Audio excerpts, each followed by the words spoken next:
All right, guys, thanks for coming back to the channel. One thing about being off-grid, and a little advice to anybody that's considering going off-grid, either you got to have a lot of money to pay guys to fix stuff, or you got to know a lot of crap to fix stuff. Here we go. Welcome to Hidden Valley Homestead, where my wife Olivia and I escaped the city to homestead our off-grid property in Idaho. This is our journey.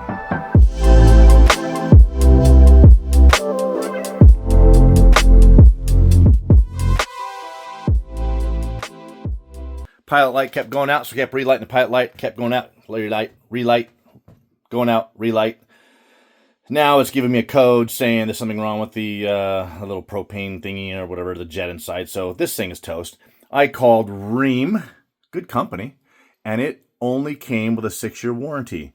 This water heater is at least 7 years old, if not more. So I think we've gotten our money's worth out of it. It is time to change this old girl out. What am I gonna do? Okay, so here's the big debate with off-grid. What are the advantages and disadvantages of being off-grid?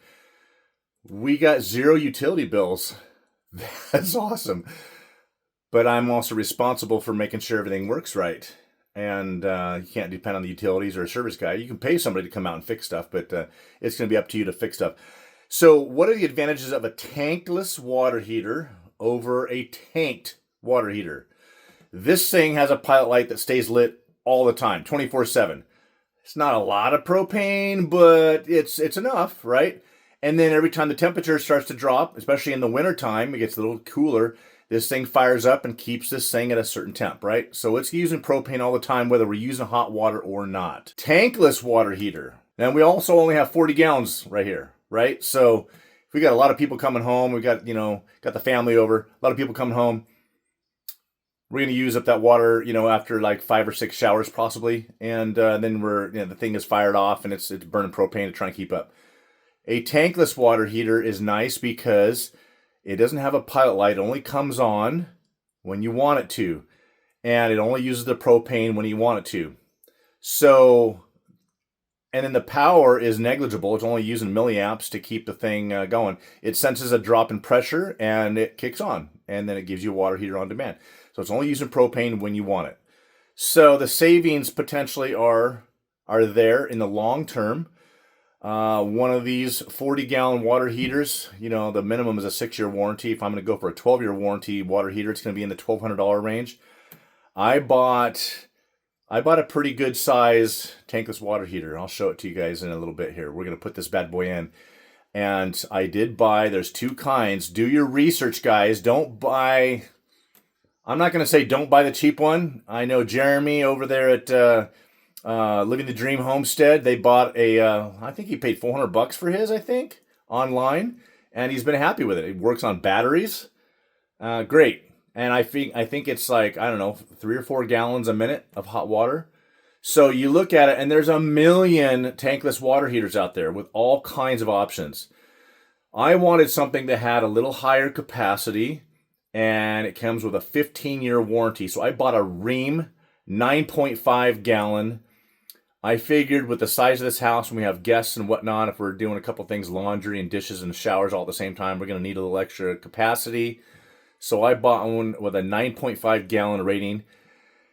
And then here's the other fun thing that's going to throw you guys. Condensing or non-condensing? We'll get into that when I show you the water heater. So I'm going to get this old girl out and get this thing changed over. I got to put power in. So here we go. All right, so the tankless water heater needs power to run. I'm going to put an outlet in somewhere here in the wall. I'm going to basically just tie into an existing light circuit that I have, run power up and over. I'm going to probably cut this drywall right here, take this piece out, put the outlet in there. And then it's got 2 inlets, got the hot water out and the cold water in, which are the pipes right here. I'm going to mount this thing right here on the wall. Now my gas line, I do got to run, it's running on propane. I've got to extend that gas line around the corner and over, and then I'll use that little flex tube to connect to the power to the water heater. First thing I got to do is I've got to empty this bad boy, but I got to shut the water off first. I'm gonna go turn my pump off. Let's go turn the pump off. I love it when all of you subscribers out there. Leave comments. I've learned a lot from your comments, learned a lot from people that leave constructive, productive critiques. And of course you get the Einsteins out there that think they know everything and want to critique you and tell you how stupid you are. But you know what? Like I said, from the day I started this channel, I'm going to take you guys along for the ride and share my mistakes, and hopefully you guys will learn from my mistakes and show you guys what I did to fix the mistakes. But if it's not something that, you know, you can say in a positive, uplifting, constructive way, then go ahead and leave it, because it bumps the algorithm. And every time somebody leaves a comment and watches a video, our channel does better. So go ahead. All right, let's go turn the water off. There is my pressure tank. So there's a fun little detail I'm going to share with you guys. I learned from somebody that who is a very good plumber about putting a tankless water heater in with a pressure tank. Whole house filter. Turning off the well pump right here. Yeah, from the day I started this channel, I never claimed to be a professional in any of this stuff. Just I had what it takes to do what it takes to make this place work and to learn everything I can and share the knowledge with you guys. I'll tell you what, being off-grid, the advantage to not having to pay any utility bills versus having to do it all yourself has definitely been worth it. All right, yep, she's draining out there. Okay, so guys, we talked about the advantages of a tankless water heater over a tanked water heater is the cost savings over the long run. I think I spent $1,500 on this tankless water heater versus about $1,200 for a 12-year warranty tank water heater. So I did spend a little bit more money in the outset, but the cost savings will be there. And this thing comes with a 15-year warranty. All right, so what I didn't do is I forgot to turn off the pressure tank. Well, turn it off. Isolate the pressure tank. Here's the whole house supply. I turned off the pump, but I didn't shut off the supply to the house. So I'll shut that off. Now I'll drain all the lines upstairs. This thing will still be full, have pressure in it. When I go to re-energize, I'll be ready to go. All right, guys, let's talk about this water heater really quick. This is a high efficiency condensing tankless water heater. Runs on propane, not electricity. What does condensing mean? You're also going to need a water heater installation kit, which has these service valves. I'll explain that in a second. And then you've got your exhaust, and you can exhaust it with PVC pipe. Okay, so a condensing water heater has two heat exchangers. A non-condensing does not. Has one heat exchanger. The flame heats up in the exchanger, heats the water that's circulating through. A condensing unit has two heat exchangers. So it actually, as the flame comes on, the exhaust goes through a heat exchanger and preheats the water coming into the primary heat exchanger. So it's using the exhaust gas temperature to preheat the water going into the heat exchanger. So it's actually faster and more efficient. Now, the advantage to a condensing unit, even though they're more expensive, quite a bit more, I would say probably 20-30% more, is that the exhaust coming out of the condensing tankless water heater rarely gets above 100 degrees Fahrenheit. You can run the exhaust out your house with PVC pipe. Granted, Schedule 40, the thickest stuff you can get, but it can be done in PVC pipe. If you don't have a condensing unit, you have a non-condensing tankless water heater, it comes out as hot as 400 degrees, and you have to have stainless steel exhaust venting, which is very, very expensive. So I am going to be ditching all of this. Well, it's galvanized. You have to use stainless steel because the exhaust coming out is potentially very, very acidic, and this stuff will rust out within a year, guaranteed. To run this little bit of piping up and out of this house would probably be in the $200 to $300 range in just stainless steel piping. So I'm saving money there by using PVC pipe. Okay, so the condensing unit has its advantages, but they're more expensive. The non-condensing ones are a lot cheaper, but you've got to run stainless steel piping, and it's very, very hot, and it's not as efficient. So I went with the better quality one, hoping that this is going to really last me a long time, and I don't never have to do this again. and it's going to save me money in the long run. I probably spent $300 or $400 more. Well, compared to some of the other units out there, I probably spent potentially, you know, $500 to $800 more for a condensing high efficiency unit. But it's also got 9.5 gallons per minute of hot water. They're rated up to 12 to 15 gallons per minute. I've seen them even bigger than that, but that's for a ginormous house. We probably really only use 3 or 4 gallons of hot water per minute, and that's with, you know, both showers going. So this extra capacity I'm going to also use for my high pressure washer when I pressure wash my heavy equipment. Stay tuned for that little fun. That'll be a separate video. So the first thing to do is get this water heater out.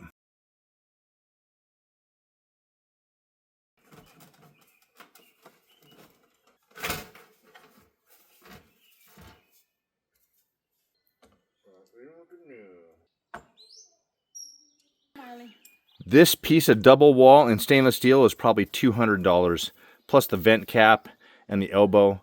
All this stuff is super expensive. So the $300 or $400 extra that I spent on this condensing unit is well worth it.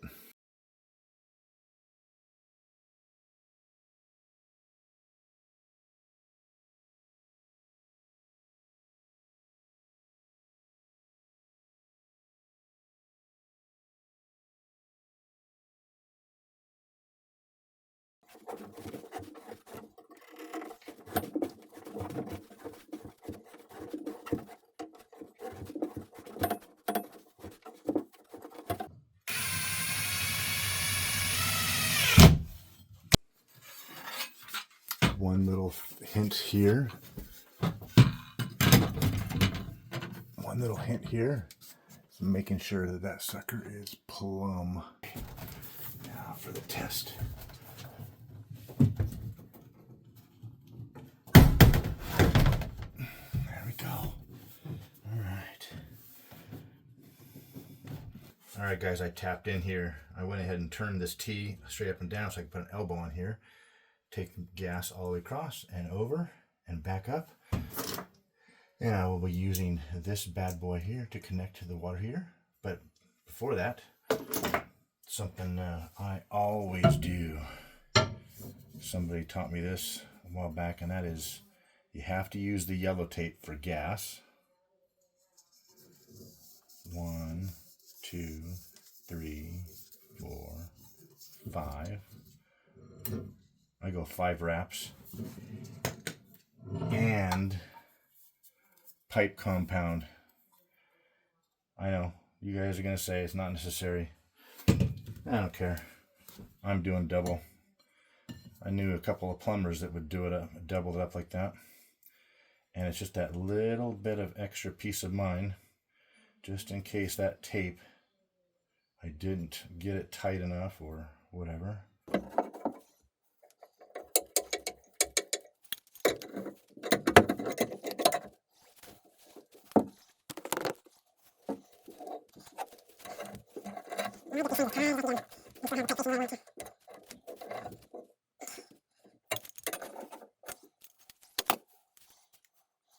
Got my maintenance valves in place. You have to tighten these suckers down 1/4 of an inch past finger tight. Got that all, the joint or the union, got that nice and cranked down. I had to put these nipples on because I wasn't sure what my distance was going to be from here to there. So I went ahead and got something, and these are pretty cool because then they're color coded. So yeah, cold on this side, going up to the cold side right here. And then red is hot, obviously, going down to the red side. So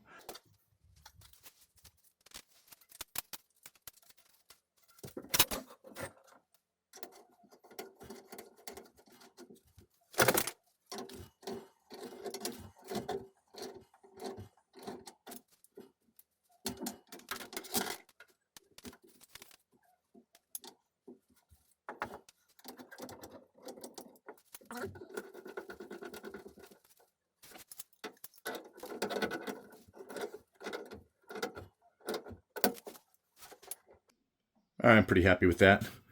I made a nice, these were 24 inches, so I was able to make a nice big round loop. And my pipes are still a little bit adjustable. I need to secure those suckers nice and tight. But I got them turned at an angle so I can get my service lines in there. I Probably need to spread these out just a little bit more. And then I got to run a copper pipe from here down through the basement and outside the house. So using this tankless water heater kit is a little tricky because on the bottom comes with a shark bite so that you can tie into existing copper. And then in the top has threaded fittings for tying into a water heater or obviously the tankless water heater. So, but I wanted to put in that one-way stop valve as well. So I wanted to make sure that I had enough room. And because these were wider than my existing pipes, I needed to have something flexible up here. So a little trick is using flexible pipe up here, unless you want to go to all the time and trouble to reconfigure this and put Ys and bends in the pipes down here. But yeah, I'm pretty happy with the way that came out. It looks pretty clean. So.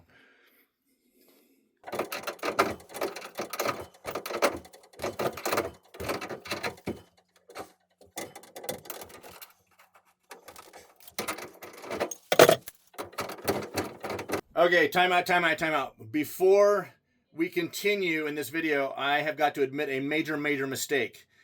Luckily I caught it before I went too far. This water heater does not handle natural gas and propane.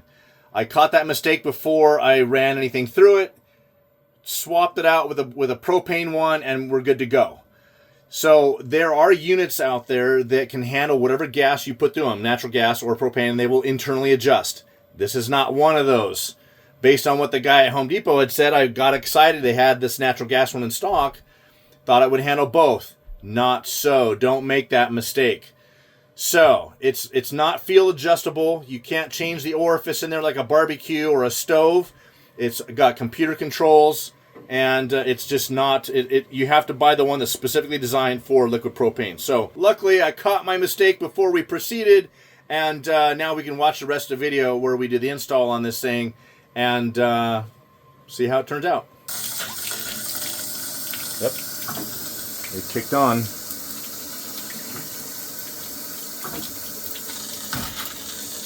Probably going to spit a little bit, going to work the air out of the system.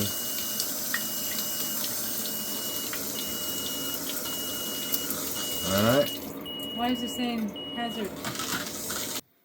Alright, so I had it was a pressure relief valve or a little overpressure thing in here. Must have been old. I took it out, so it's free flowing now. So test number 2, set at 120. Is it hot? It was almost instant. Wow. Look at that. That's hot. All right. It's about as much time as it took was the water heater to put hot water over there. Yeah. All right, guys. So now I'm going to be doing the vent up here. I'm going to leave a link in the description for this cool little contraption. It has to be Schedule 40. Has to be Schedule 40 pipe. And I'm going to show you guys up on the top here. I'm also going to leave a little link in the description for that one-way check valve. I put that thing on there, ordered on Amazon. I'll leave that link in the description. When the water pressure gets too low, it'll kick this thing off. And since we have a pressure tank, that happens all the time. So what's interesting is that you can actually put this right here. You can actually have it as long as you have enough airflow, and obviously I have quite a bit of airflow in here, and with just a little pocket door. And so the air intake does not have to come from outside. It can actually come from the inside. As long as you have enough airflow, you can do that. But the exhaust side obviously has to go out. So I'm going to put a piece of 2-inch up here and probably a 45, because you want this pipe to have an angle to it. It needs to have some slope, because the water in the exhaust will condense, hence a condensing unit, and will go back down into the unit, and then there's a drain underneath, and I still have to hook up that drain. It's right here, and I'm going to run a pipe down into the drain of the sink. But for now, I'll probably just put like a bucket underneath of it until I get the right piping for that. So let's get this let's get this piping going.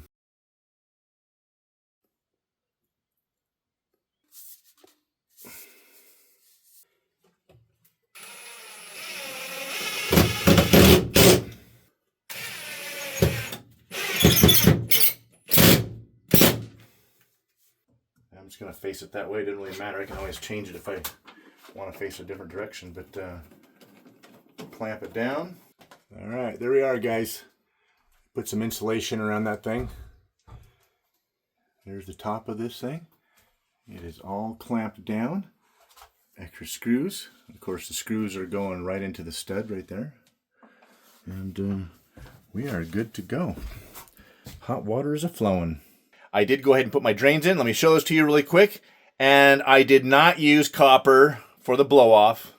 Okay, I went ahead and did PEX on my blow-off. You know what? The water coming out of this thing, and I did change it to 130 degrees. You can change this. They factory set at 120.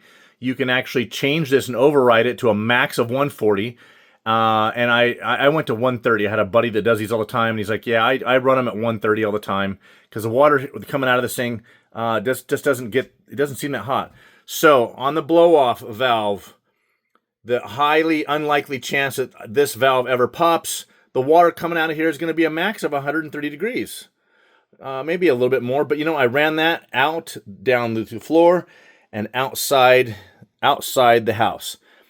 Now, the condensing part of this water heater, I went ahead and did a pipe thread, 1/2-inch pipe thread to a 1/2-inch PEX, and put this on. This drains water all the time, and I ran this outside the house as well. PEX was so much more easy to run outside the house than having to solder copper all the way up and down. So here's a quick little hint for you guys. Get this adapter, 1/2-inch pipe thread to 1/2-inch PEX, and you can use your little crimp fittings for your PEX, and this works just fine. Now, I know you guys can leave me a comment. I know you guys are going to tell me it needs to be copper, and then the copper is meant to take the heat away from the water coming out of it. So, guys, hopefully you guys got a few good tips off of this video, and I share my mistakes. Once again, making mistakes and sharing those mistakes with you as I go along and learn, because I've never been off-grid before. So we're still learning the ropes on this stuff. And hopefully this thing's going to save us some money in the long run here. Hopefully it's already saving us money by not having a constantly lit pilot flame, as well as constantly keeping 40 gallons of water hot all the time. So thank you guys for watching. Leave me the comments, and I'll respond when I can. See you guys on the next video.